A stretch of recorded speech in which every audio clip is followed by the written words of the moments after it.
నమస్తే అండి. నమస్తే అండి. ప్రస్తుతం ఇప్పుడు నేషనల్ పాలిటిక్స్ మనం చూస్తున్నాం. రాష్ట్ర పాలిటిక్స్ చూస్తున్నాం సార్.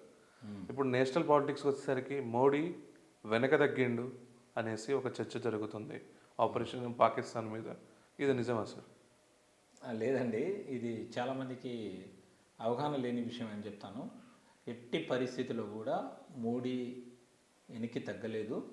ఎప్పుడైతే మనకు పహల్గామ్ దాడి జరిగిన అనంతరం వాళ్ళ మీద ఎటువంటి యాక్షన్ తీసుకోవాలో అటువంటి యాక్షన్ తీసుకున్నారు. అదేవిధంగా 9 ఉగ్రవాద శిబిరాల మీద బాంబులు వేయడం కానీ 100 మందిని అక్కడ చంపేయడం కానీ జరిగింది. దాని తర్వాత ఇవాళ ఉగ్రవాదంతో మాకు సంబంధం లేదని బయటికి ఒక మాట చెప్పి కవ్వింపు చర్యలకు దిగుతున్నటువంటి పాకిస్తాన్ కూడా వాళ్ళ పాకిస్తాన్ జెండాను వాళ్ళ శవాల మీద కప్పేసి వాళ్ళు అంటే సైనిక వందనం చేసేసి ఇది చేశారు. అంటే ప్రత్యక్షంగా ఉగ్రవాదులకు వాళ్ళే ట్రైనింగ్లు ఇచ్చేసి ఇట్లా భారతదేశం మీద ఉసిగొలుపుతున్నారనే సంగతి బయటపడిందనమాట. అందుకనే తర్వాత పాకిస్తాన్ సైనికులు వచ్చి వాళ్ళ యొక్క డ్రోన్లను మన మీద పంపించి మనకు కవ్వింపు చర్యలకు లేకపోతే మన గుజరాత్ అక్కడ ఉన్నటువంటి రాష్ట్రాలు ఏదైతే ఉన్నాయో అస్సాం కానివ్వండి, గుజరాత్ కానివ్వండి, పంజాబ్ కానివ్వండి, జమ్మూ కాశ్మీర్ కానివ్వండి, బార్డర్లో ఉన్న దేశాల మీద డ్రోన్లను పంపించడం, మిసైల్ పంపించడం చేశారు. దానికి దిగ్విజయంగా ఎట్లా అడ్డుకోవాలో అట్లా అడ్డుకొని వాటన్నిటిని గాల్లోనే కనీసం మన భారతదేశ నేలను కూడా తాకనివ్వకుండా వాటినన్నిటినీ మన ఉన్నటువంటి అత్యాధునికమైనటువంటి ఆయుధాలు ఏవైతే ఉన్నాయో మన దగ్గర ఉన్న మిసైల్స్ కానివ్వండి, మన దగ్గర ఉన్న S-400 కానివ్వండి, ఆకాష్ కానివ్వండి, ఇలాంటివన్నీ పనిచేసేసి వాళ్ళు ఎక్కడికక్కడ కూల్చేయడం జరిగింది. అదేవిధంగా వాళ్లకు ఇవాళ లక్షల కోట్లలో కూడా లాస్ వచ్చేటట్టుగా చేయడం జరిగిందనమాట. ఓకే అండి. ఇప్పుడు మన నేషనల్ పాలిటిక్స్‌లో ఇలా జరుగుతుందని చెప్తున్నారు. అయితే ప్రజెంట్ ఇప్పుడు తెలంగాణలో ఒక హాట్ టాపిక్ రన్ అవుతుంది. ఓకే, ఏంటంటే కవిత లెటర్ లీకేజ్. ఇది సార్ అసలు మీరు ఎట్లా అనుకుంటున్నారు? ఇది కవిత గారే రాశారు అనుకుంటున్నారు లెటర్ మన కేసీఆర్ గారికి? నేను కవిత గారి గురించి, కేసీఆర్ గురించి లేదా కేటీఆర్, సంతోష్ రావు గారు మరియు అదేవిధంగా హరీష్ రావు గారు వీళ్ళ గురించి నేను చెప్పుకోవాల్సింది ఏంటంటే ఇక్కడ వీళ్ళు పవర్ పాలిటిక్స్ మాత్రమే చేస్తారు. ఎందుకంటే వీళ్ళు చేసేటువంటి పాలిటిక్స్లో ఎక్కడ నీతి ఉండదు. గతంలో 10 సంవత్సరాలు తెలంగాణ రాష్ట్రాన్ని పరిపాలించినప్పుడు కూడా ఏ విధంగా మిగులు బడ్జెట్లో ఉన్న తెలంగాణను అప్పుల బడ్జెట్లో తీసుకెళ్లారో మనందరికీ తెలిసిన విషయమే. ఇవాళ అది వాళ్ళ కుటుంబ నాటకం అని నేను భావిస్తాను. వాళ్ళు ఏం లేదు, నేను కొట్టినట్టు మీరు ఏడ్చినట్టు, నేను కొట్టినట్టు యాక్షన్ చేస్తాను, మీరు ఏడ్చినట్టు యాక్షన్ చేయండి అని చెప్పుకోవడమే తప్ప ఇంకోటి లేదు. అక్కడ ఉన్నటువంటి పరిస్థితులు అన్నమాట, బీఆర్ఎస్లో ఉన్నటువంటి పరిస్థితులు ఏ విధంగా అయితే ఉద్యమకారులకు స్థానం ఇవ్వలేదో అదేవిధంగా మిగిలిన నేతలకు ఏ విధంగా పక్కన పెట్టారో, అదేవిధంగా వాళ్ళకు ఎవరైతే ఫండ్ ఇచ్చే నేతలను దగ్గర తీసుకున్నారో, కాంట్రాక్టర్లను ఎక్కల దగ్గర తీసుకున్నారో ఆ విషయాలని ఆమెను బయటపెట్టి ఆమెకు కూడా ఏంటంటే కేసులో కానీ ఇతర విషయాల్లో కానీ తండ్రి నుంచి సోదరుడి నుంచి సరైన సహకారం లభించకపోవడంతో ఇవాళ ఆ విషయాలు బయట చెప్పు ఉండొచ్చు. లేదా మిగిలిన వర్గాలను సామాజిక తెలంగాణ అని చెప్పేసి బొగ్బోర్డుకి ఎందుకు సపోర్ట్ చేయలేదు, అదేవిధంగా ఇతర విషయాల్లో ఎందుకు మాట్లాడలేదు, ఏది మన బీసీ వర్గీకరణ 42 బీసీ రిజర్వేషన్ 42% కానివ్వండి, ఎస్సీ వర్గీకరణ విషయంలోనే ఎందుకు మాట్లాడలేదు. మాట్లాడమనండి, ఎవరు వద్దన్నారు? ఎస్సీ వర్గీకరణకు బీజేపీ ఒకటే చెప్పింది, ఏదైతే ఇక్కడ సిచ్యువేషన్ ఉందో ఈ సిచ్యువేషన్లో న్యాయపరంగా ఎస్సీలో ఉన్న మాలలకు ఎంత శాతమో మాదిగలకు ఎంత శాతమో దాని ప్రకారమే సుప్రీంకోర్టు తీర్పిచ్చేసింది. న్యాయపరంగా చట్టం కూడా చేశారు. అదనమాట. ఇవన్నీ ఎందుకు చెప్పిందంటే ఏదో సామాజిక తెలంగాణని కొత్త డ్రామాను మళ్ళీ తెలంగాణలో సృష్టించడానికి ఇప్పుడు ఎలాగో వాళ్ళకు ఇక్కడ అడ్రస్ లేదన్న విషయం తెలిసిపోయింది. అందుకనే ఈ నాటకాలు చేస్తున్నారనేది నేను అనుకుంటున్నాను. అయితే ఇప్పుడు గత వారం నుంచి చూస్తే ఏ టీవీ ఛానల్ చూసినా, ఏ న్యూస్ ఆర్టికల్స్ చూసినా కవిత గారు కొత్త పార్టీ పెట్టబోతున్నారు. అది కూడా టీబీఆర్ఎస్ అంటే బహుజన రాష్ట్ర సమితి, తెలంగాణ బహుజన రాష్ట్ర సమితి పెడదాం అనుకుంటున్నారు. ఇది నిజంగా బహుజనుల మీద కవిత గారికి సడన్గా ఇది ప్రేమ ఎక్కడి నుంచి వచ్చింది? పులే గారి విగ్రహం ఇప్పుడు సంతకాల సేకరణ ఎందుకు చేస్తున్నారు? ఇప్పుడు మనకు ఒక విషయం తెలుస్తుందన్నమాట. ఎప్పుడైతే సూర్యుడు అస్తమించినప్పుడు చీకటి వస్తుందో, మళ్ళీ ఉదయించడానికి ఏ విధంగా సమయం పడుతుందో, ఆ విధంగా వీళ్ళ పవర్ పాలిటిక్స్ ఉంటాయి. వీళ్ళు ఏంటంటే అంటే ఏ ఏ చెట్టుకు ఆ పాట పాడతారనమాట వాళ్ళు. అంటే ఏ సందర్భానికి అది పాడడం జరుగుతుంది. ఇక్కడ కవిత గారు కూడా ఇక్కడ చేసేది ఏంటంటే బహుజనుల మీద వాళ్ళకు ప్రేమ లేదండి, హరిజనుల మీద ప్రేమ లేదు, గిరిజనుల మీద ప్రేమ లేదు, బహుజనుల మీద ప్రేమ లేదు. ఈ 10 ఏళ్ల పరిపాలనలో ఉన్నప్పుడు కూడా వాళ్ళు ఎంత అబద్ధాలు చెప్తారంటే, ఉదాహరణకు దళిత బంధు అని పెట్టారు. ఎంతమందికి ఇచ్చారండి? ఖమ్మం జిల్లాలో, పాత ఖమ్మం జిల్లాను చూసుకుంటే 46 మండలాలు ఉన్నాయి. 46 మండలాల్లో కూడా దళితులు ఉన్నారు. ఒక్క చింతకాని మండలంలో మాత్రమే లేరు. చింతకాని మండలం మాత్రమే దళిత బంధువు ఇచ్చేసి మిగిలిన అన్ని మండలాలకు ఇవ్వలేదు. అది దళిత బంధు కార్యక్రమమా? నంబర్ 1. నంబర్ 2, ఈ మునుగోడు ఎలక్షన్ వచ్చినప్పుడు కూడా అక్కడ ఎస్టీలు తండాలు ఉన్నాయండి. పక్కన చుట్టూ ప్రాంతంలో తండాలు ఉన్నాయి. అక్కడ వాళ్ళని చూసేసి కేసీఆర్ ఎప్పటికప్పుడు మాట మార్చేస్తూ ఉంటాడనమాట. అంటే ఊసర వెళ్ళి కూడా సిగ్గుపడుతుంది మన కె చంద్రశేఖరరావు గారిని కానీ, లేకపోతే వాళ్ళ కుటుంబ సభ్యులను చూసి. వెంటనే ఏం చెప్పాడంటే, నేను ఎస్టీ బంధు ఇస్తాను, వీళ్ళకు కూడా 10 లక్షలు ఇస్తానని చెప్పిండు. మీరు ఒకసారి మునుగోడు ఎలక్షన్ చూసుకుంటే కూడా కనబడుతుంది అనమాట. మునుగోడు ఎలక్షన్లో ఆ విధంగా చెప్పారు. ఒక్క ఎస్టీకి కూడా పోనీ కనీసం ఈ దళిత బంధువులలో రాష్ట్రంలో ఒక 10-15 జిల్లాల్లో ఒక్కొక్క మండలంలో కూడా జరిగి ఉంటుందేమో. బహుశా ఒక 10 నుంచి 20 మండలాల దళిత బంధువు వచ్చి ఉంటుందేమో. కానీ అంటే కొన్ని వందల మండలాలు ఉన్న స్థాయిలో మనకు అంతకుముందు 10 జిల్లాలు ఉండే, 10 తర్వాత 33 జిల్లాలు మారినాయి. ఈ 33 జిల్లాల్లో మా ఖమ్మం జిల్లా ఏదైతే ఉందో ఈ 17 మండలాలతో మిగిలింది ఏజెన్సీ 27 మండలాలతో ఉందన్నమాట. ఇక్కడ ఉన్న ఒక్క మండలానికి, చింతకాని మండలానికి మాత్రమే ఇచ్చారనమాట. అదేవిధంగా నల్గొండ జిల్లా కానివ్వండి, సూర్యాపేట జిల్లా కానివ్వండి, రంగారెడ్డి కానివ్వండి, ఆదిలాబాద్ కానివ్వండి, కొమరంభీం కానివ్వండి, మహబూబాద్ కానివ్వండి, ఏ జిల్లా అయినా కానివ్వండి, ఎక్కడైనా సరే ఒక మండలానికి ఇస్తే ఇచ్చారు, లేకపోతే అది కూడా ఇవ్వలేదు, కొన్ని జిల్లాలకు మాత్రమే ఇచ్చారన్నమాట. అట్లా వాళ్ళు మభ్యపెట్టడానికి, వాళ్ళు పదవిలోకి రావడానికి మాత్రమే దాన్ని ఉపయోగించుకుంటారు తప్ప దానివల్ల పేద ప్రజలకు ఒరిగేది ఏమీ లేదు. అది సంక్షేమం కూడా కాదు నా దృష్టిలో. అయితే ఇప్పుడు చూస్తే కాంగ్రెస్ కూడా అంబేద్కర్ అభయహస్తం కింద వీళ్ళు కూడా మన దళిత డిక్లరేషన్ చేశారు, గిరిజన డిక్లరేషన్ చేశారు కదా. ఓకే, మరి ఇప్పుడు మరి కాంగ్రెస్ కూడా అదే తొంతు ఫాలో అవుతుంది కదా. అతంతు ఫాలో అవడం కాదు సార్. ఇక్కడ ఒకటి మీరు మనం గమనించినట్లయితే ఎలక్షన్ ముందే వాళ్ళు కాంగ్రెస్కి ఏంటంటే అసలు గుడ్డెదిపోయి చెలో పడ్డట్టు మనకు ఒక సామెత ఉందన్నమాట. వీళ్ళకి ఏం లేదు, ఎట్లా గెలవాలి, ఇప్పుడు సర్పంచ్ ఎలక్షన్లు వస్తున్నాయి, ఏ పథకం పెట్టాలి.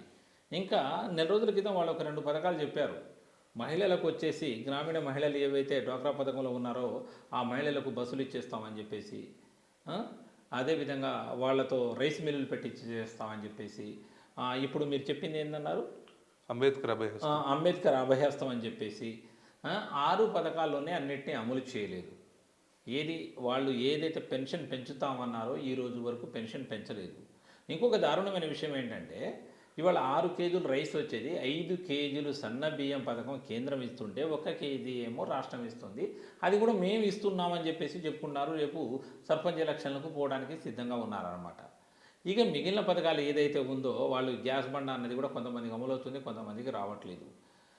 అదేవిధంగా మనకు ఈ పథకాల్లో కొన్ని మాత్రమే అమలు చేసేసి మిగిలినవన్నీ పక్కన నెట్టేసి రాష్ట్రం దివాలా తీసి అప్పుల పాలయ్యి ఉన్నటువంటి బాండ్లను, రాష్ట్రంలో ఉన్నటువంటి అత్యవసరంలో అమ్మే బాండ్లను కూడా అమ్మేసి, ప్రభుత్వ భూములను అమ్మేసి రాష్ట్రాన్ని దివాలా తీసి ఇంకా కొత్త పథకాలు పెట్టే అంత ఆర్థిక స్థితి తెలంగాణ రాష్ట్రానికి ఉందా అని చెప్పమనండి.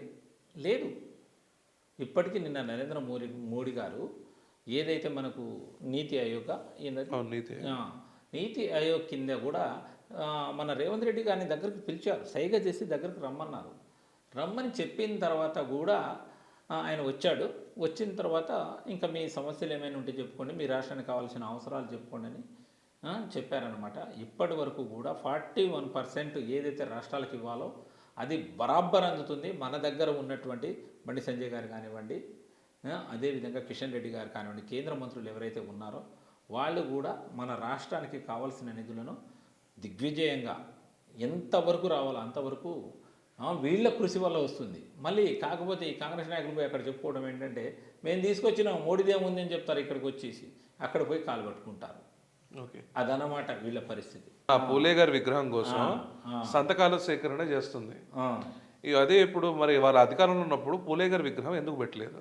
వాళ్లకు అధికారంలో ఉన్నప్పుడు పూలే గుర్తుకు రాలేదు, కొమరం భీం గుర్తుకు రాలేదు, అంబేద్కర్ గారు గుర్తుకు రాలేదు, ఇంకా ఎవ్వరు కూడా గుర్తుకు రాలేదు. ఇంకో విషయం ఏంటంటే వాళ్ళు అప్పుడు పూలే వాళ్ళ నానే వాళ్ళ దృష్టిలో అధికారంలో ఉన్నప్పుడు పూలే, అంబేద్కరు, కొమరం భీము ఎవరైతే ఉన్నారో అందరూ వాళ్ళ తండ్రిలాగానే భావించారనమాట. అప్పుడు వాళ్ళకి ఏ అడ్డు లేదనమాట, ఇష్టం వచ్చినట్టు కూడా మాట్లాడిండ్రు. ఇప్పుడు చూడండి, ఎప్పుడైతే వాళ్ళు నేల ఖర్చుకున్నారో అప్పుడు వాళ్ళకి ఏంటంటే పులే అనేవాళ్ళు గుర్తుకొస్తున్నారు. పులే వాళ్ళ గురించి ఎందుకు టీఆర్ఎస్లో ఎంతమందికి బీసీ వాళ్ళకి సీట్లు ఇచ్చినావమ్మా నువ్వు? ఒక్కసారి మాట్లాడమని కవితమ్మ గారిని, నీకు పూలే దాగేందుకు? మొన్న అసెంబ్లీలో పోటీ చేసినప్పుడు ఎమ్మెల్సీకి నీకు పోటీ చేసే దమ్మే లేదా? పోటీ చేయలేదు ఇక్కడ నువ్వు ఎమ్మెల్సీకి. ఇక్కడ టీచర్ గ్రాడ్యుయేట్ ఎమ్మెల్సీ ఎన్నికలు జరిగితే నీకు పోటీ చేసే అంత సీనే లేదు. ఎమ్మెల్యే అసెంబ్లీ ఎన్నికలు జరిగినప్పుడు ఎంతమందికి బీసీ 50% ఉన్నారు కదా, 50-55% ఉన్నారు కదా. ఇప్పుడు బీసీల గురించి మేమున్నాం, పూలే గురించి మేమున్నాం, సామాజిక తెలంగాణ 10 ఏళ్ల నుంచి ఎడిపోయిందా మా సామాజిక తెలంగాణ? నువ్వు ఎంపిక చేసినావు 5 ఏళ్ళు, తర్వాత మళ్ళీ నువ్వు ఓడిపోయినా సరే మీ అయ్య ఉన్నాడు కాబట్టి తీసుకొచ్చేసి నిన్ను ఎమ్మెల్సీని చేశాడు. ఎమ్మెల్సీ చేసినప్పుడు పూలే గుర్తుకు రాలేదు, నువ్వు ఎంపీ చేసినప్పుడు పూలే గుర్తుకు రాలేదు, మీ అయ్య 10 ఏళ్ళు పరిపాలించినప్పుడు నీకు పూలే గుర్తుకు రాలేదు. ఇవాళ అందరూ ఓడిపోయి ఇంట్లో కూర్చుని ఉన్నారు కాబట్టి ఇవాళ మీకు పూలే గుర్తుకొచ్చిండా? అంటే తెలంగాణ ప్రజలు అవివేకంతో లేరు. నీలాంటి కపట రాజకీయ నేతలను ఎక్కడ కూర్చోబెట్టాలో అక్కడ కూర్చోబెట్టడానికి సిద్ధంగా ఉన్నారు. వాళ్ళు చాలా తెలివిగా ఉన్నారు. తెలంగాణ ప్రజలను ఎప్పుడూ తక్కువ అంచనా వేయకండి. ఓకే, ఇప్పుడు షర్మిల గారు ఇట్లానే తెలంగాణకు వచ్చేసరికి అక్కడ అన్నతోని పంచాయతీ ఉండేసరికి ఇక్కడ షర్మిల గారు తెలంగాణలో పార్టీ పెట్టారు. అప్పుడు మన వైఎస్ఆర్సీపీ తెలంగాణ పార్టీ అని పెట్టారు. సేమ్ ఇప్పుడు కవిత గారు కూడా ఒక పార్టీ పెడతాం అనుకుంటున్నారు. ఇప్పుడు షర్మిల గారికి పట్టిన గతే షర్మిల గారి లెక్కనే కవిత గారికి కూడా ఇక్కడ పీసీసీ ఇచ్చే ఛాన్స్ ఉందా కాంగ్రెస్ నుంచి? పార్టీ మీ మర్జ్ అయితే ఒకవేళ? లేదండి, ఎవరు ఆ పరిస్థితికి ఇది మీరు చెప్పింది ఒక నేను జోగ్గానే భావిస్తాను అనమాట. అంటే ఎదుటోడు ఏదో తొడగోసుకున్నాడని చెప్పేసి మనం మెడ కోసుకుంటాం అంటారు, చూసిండ్రా? అట్లా అనమాట. అయితే నేను షర్మిల గారిని కూడా ఆ విధంగా అనుకోను. షర్మిల గారు కూడా గాల్లో మేడలు కట్టారు. మేడలు కట్టేసి వైఎస్ఆర్ అంటే ఓట్లు వేసేస్తారు అనుకొని తెలంగాణ ప్రజల్ని, ఎందుకంటే చాలా పాదయాత్రలు కూడా చేశారు కదా. పాదయాత్రలు చేసినా ఎన్ని చేసినా ప్రజలకు ఒక విధి విధానం అనేది తెలుసు. వాళ్ళ నాన్నగారు చనిపోయిన తర్వాత మాత్రం పాదయాత్రలు చేశారు. చనిపోకముందు ఆమె చేసిన కృషి ఏంటి? ఏం లేదు కదా, ఎట్టి పరిస్థితుల్లో ఏం లేదు కదా. ఇవాళ చనిపోయిన తర్వాత పదవులు కావాలని చెప్పేసి అక్కడ శవం పడి ఉన్నప్పుడు కూడా ఇదే జగన్మోహన్ రెడ్డి గారు పోయి అందరు ఎమ్మెల్యేలతో సంతకాలు పెట్టించారు. పోయిన తర్వాత మీరు చేసే కృషి కాదు, పోకముందు మీరు ఏమైనా ప్రజలకు చేశారా? ప్రజల్లో వచ్చారా? అప్పుడు తెలంగాణ ప్రజలు గుర్తుకు రాలేదా? 1200 మంది 1300 మంది ఆత్మహత్యలు చేసుకొని పెట్రోల్ పోసుకొని కాల్చి మా రాష్ట్రం మాకు కావాలంటే షర్మిల వచ్చి ఆ రోజు ఏమైనా మాట్లాడిందా? ఈరోజు షర్మిలకు తెలంగాణ గుర్తుకొచ్చిందా? మా ఆయన తెలంగాణవుడు కాబట్టి నేను తెలంగాణ ఉంటా. మరి ఆ రోజు కూడా మీ ఆయన తెలంగాణవాడే కదా, అంతకుముందే నీకు పెళ్ళి అయిపోయింది కదా, మరి ఆ రోజు నీకు ఎందుకు గుర్తుకు రాలేదు? ఇది ఏంటంటే కపట ప్రేమ అంటారు దీన్ని ఏమంటారంటే కపట ప్రేమ అంటారు. అంటే అంత తెలవని మూర్ఖులుగా జనాల్ని చూడాలనుకుంటున్నారు. అప్పుడు ఆమె ఏంటంటే దిక్కులేని సిచ్యువేషను కాంగ్రెస్లోకి వెళ్ళింది. ఇంకొక దారుణమైన విషయం ఏంటంటే ఆంధ్రాలో కాంగ్రెస్కి దిక్కులేని పరిస్థితి, కాంగ్రెస్ దిక్కేవాళ్ళేడు. అప్పుడు ఆమెను మాత్రం అక్కడ పీసీసీ పదవి ఇచ్చారు తప్ప అక్కడ కాంపిటీషన్ ఉంటే పెద్ద పెద్ద తులసిరెడ్డి లాంటి వాళ్ళు ఉన్నారు. అదేవిధంగా మన అనంతపురం నుంచి ఆ రెడ్డి గారు మీకు తెలిసే ఉంటుంది కదా, పెద్ద సీనియర్ లీడర్ ఒక ఆయన ఉన్నాడు అనంతపురం నుంచి,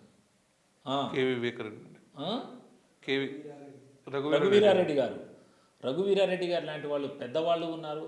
వాళ్ళందరినీ కాదని చెప్పేసి షర్మిలకి ఇస్తారనుకోవడం అది పెద్ద జోకు. కానీ అక్కడ ఎవరు దిక్కులేని పరిస్థితిలో వాళ్ళు షర్మిలకి ఇవ్వడం జరిగింది. షర్మిల కూడా ఇక ఆమెకు ఏ దిక్కుతోచిన పరిస్థితిలో అక్కడ గెలవనని తెలిసే అక్కడ పోటీ చేసింది. కనీసం తన సీటును తాను కూడా గెలవలేదు. ఓకే. ఇప్పుడు షర్మిల లెక్క ఇప్పుడు ఏమో పార్టీ పెడుతుంది అనుకుంటుంది కదా. ఈ పార్టీ ఇక్కడ తెలంగాణలో సక్సెస్ అయ్యే ఛాన్స్ ఉంది. అట్టర్ ఫ్లాప్ అవుతుందండి. No doubt. పాదయాత్ర చేస్తా ఉంటుంది కదా. పాదయాత్ర చేయనివ్వండి, ఏదైనా చేయనివ్వండి. ఒకటి, మన దగ్గర నీతి నిజాయితీ ఉన్నప్పుడు పాదయాత్ర చేయకపోయినా ఎన్టీ రామారావు గారు మీకు తెలిసే ఉంటుంది, పాదయాత్ర చేయలేదు. 8 నెలల్లో జస్ట్ బస్సు యాత్ర మాత్రమే చేశాడు.